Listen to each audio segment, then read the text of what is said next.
Hello welcome and good evening guys. Tech Bidyut চ্যানেলের আরেকটি নতুন মোবাইল রিভিউ অ্যান্ড অ্যানালাইসিস ভিডিওতে তোমাদের আরও একবার অনেক অনেক স্বাগত জানাচ্ছি। আজকের চুলছেরা বিশ্লেষণের মোবাইলটি মোটোরোলা H50 আলট্রা। হ্যাঁ গাইস, আজকে মোটোরোলা H50 আলট্রা মোবাইলটি নিয়ে চুলছেরা বিশ্লেষণ করব।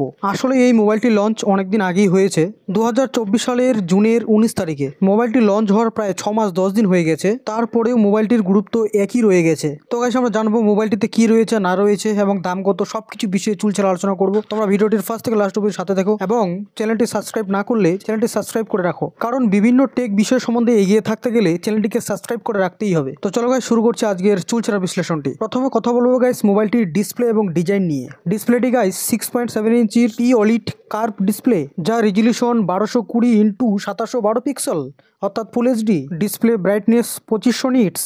Display refresh rate 144 hertz. Display আকৃতির অনুপাত 20:9।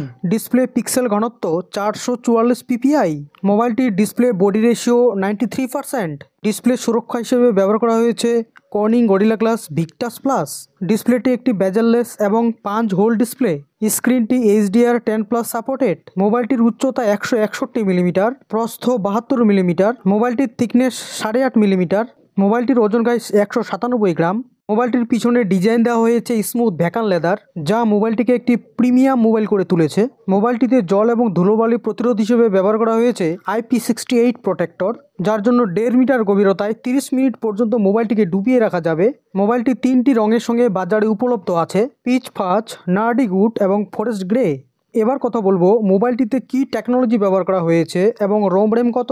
মোবাইলটির operating system Android 14। Custom UI ব্যবহার করা হয়েছে হ্যালো ইউআই। মোবাইলটিতে প্রসেসর হিসেবে ব্যবহার করা হয়েছে কোয়ালকম স্ন্যাপড্রাগন 8 জেনারেশন 3। সিপিইউ ব্যবহার করা হয়েছে 3 GHz অক্টা কোরের সিপিইউ। সঙ্গে ব্যবহার করা হয়েছে 64 বিটের architecture. Processor thickness 4 nanometre.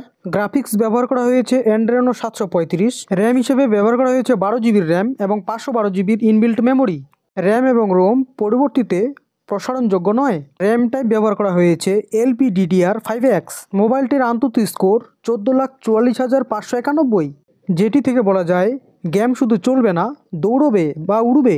মোবাইলটিতে 30 minute game খেলার পর রেজাল্ট দাঁড়িয়েছে GFX স্কোর 7417। Battery drain 6%। মোবাইলটি গরম হয়েছে 32.7%। অর্থাৎ মোবাইলটির গ্রাফিক্স ক্ষমতা যে খুব দুর্দান্ত এবং খুব ভালো সেটি বলাই বাহুল্য। এবার আমরা কথা বলবো গাইস মোবাইলটির ক্যামেরা সম্বন্ধে। মোবাইলটির পেছনে রয়েছে ট্রিপল ক্যামেরা। প্রথম ক্যামেরাটি ব্যবহার করা হয়েছে 50 মেগাপিক্সেলের ওয়াইড অ্যাঙ্গেল ক্যামেরা।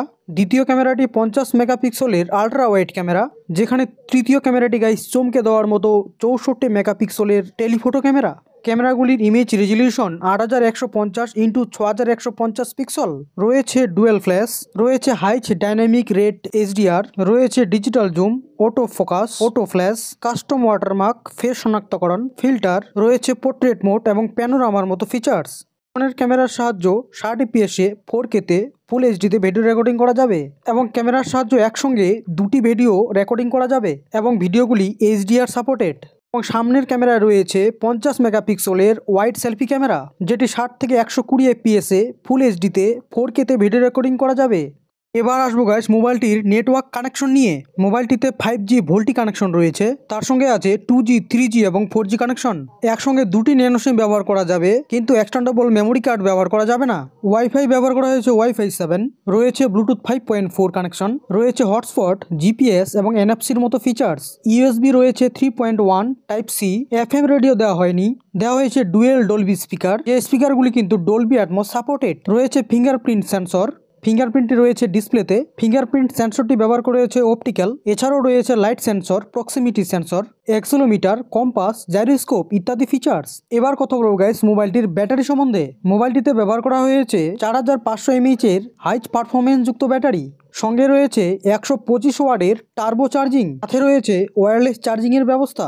মোবাইলটিতে দেওয়া হয়েছে 3 বছরের অপারেটিং সিস্টেম আপগ্রেড এবং লঞ্চের তারিখ থেকে শুরু করে 4 বছরের সিকিউরিটি আপডেট। মোবাইলটির বিষয়ে সবকিছু চুলছেরা আলোচনার পর এবার জানবো মোবাইলটির বর্তমানে দাম কত রাখা হয়েছে। তো মোবাইলটির দাম বর্তমানে রাখা হয়েছে গাইস 50,000 টাকা। কিন্তু মোবাইলটি বাই করলে গাইস 4 থেকে 5,000 টাকার ছাড় তোমরা পেয়েই যাবে। অর্থাৎ ফ্লিপকার্টে মোবাইলটি বাই করলে মোটামুটি 45,000 টাকার আশেপাশেই তোমরা পেয়ে যাবে। এবার আলোচনা করবো গাইস এই দামে মোবাইলটির মধ্যে কি কি ফিচার্স খুব ভালো দিয়েছে এবং মোবাইলটি এই দামে বাই করা যায় কিনা। ডিসপ্লে হিসেবে মোবাইলটিতে খুব ভালো ডিসপ্লে ব্যবহার করা হয়েছে, অর্থাৎ excellent technology, protector, IP rating খুব ভালো ব্যবহার করেছে। তবে অপারেটিং সিস্টেম অ্যান্ড্রয়েড 14 ব্যবহার করেছে, যেটি 15 বা 16 হলে ভালো হতো। মোবাইলটিতে ক্যামেরা ওভারঅল খুব ভালো ব্যবহার করেছে। তবে মোটরোলা এই মোবাইলটির ব্যাটারিতে একটু কমজোশি দেখিয়েছে। ব্যাটারিটি 4500 mAh এর ব্যবহার না করে মোটামুটি 5000 mAh এর বেশি ব্যবহার করা উচিত ছিল। তাছাড়া মোবাইলটি গেমিংয়ের দিক থেকে এবং পারফরমেন্সের দিক থেকে যে খুব ভালো হতে চলেছে যেটি বলাই বাহুল্য। তোমরা এই মোবাইলটির দিকে যেতে পারো, কোনো প্রবলেম নেই। ডেসক্রিপশন বক্সে লিঙ্ক দেওয়া থাকবে, তোমরা চেক আউট করে নিও। তো গাইস আজকে এ পর্যন্তই। ভিডিওটি একটু বড় হয়ে গেল, তো কোনো ব্যাপার না। ভিডিওটি ভালো লাগলে লাইক, শেয়ার, কমেন্ট করে দিও। দেখা হচ্ছে একটি পরে টেক প্রোডাক্ট নিয়ে চুলছেড়া আলোচনাতে। ততক্ষণে টাটা, bye bye, take care, Jai Hind এবং ভারত মাতা কি জয়।